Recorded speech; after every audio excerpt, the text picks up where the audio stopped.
সংসার মাঝে পরিধান, কিন্তু পার ঘাটাই যখন ভগবান আসবে তোমার কাছে 16 আনা পরিধান বুঝে নেবার জন্য, তখনই যদি তোমার নয়নে খানা শুদ্ধ না থাকে, এই মায়ার মায়ন যদি তুমি কৃষ্ণ দর্শন করতে পারবে না। এই কারণে আমাদের আত্মীয় পরিজন স্বজনরা কি করে, মৃত্যুর পরে মৃত ব্যক্তির চোখের উপরে দুখানা তুলসী পত্র দিয়ে দেয় যাতে চোখটা সুস্থ হয়ে যায়।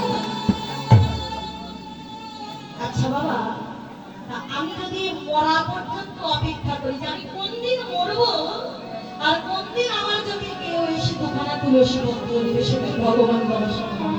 আচ্ছা, এই আশাটা নিয়ে যদি আমি বেঁচে থাকি, ভগবানের সঙ্গে কি দেখাটা হবে? বাবা, নয়নের প্রয়োজন হয় না, ভগবানকে দর্শন করবার জন্য কিসের প্রয়োজন? আমার ভগবান দেখিয়ে দিচ্ছে। তবে বলতে হয় সেই দাসের কথা, যার জন্ম থেকে দুখানা নয়নই ছিল না,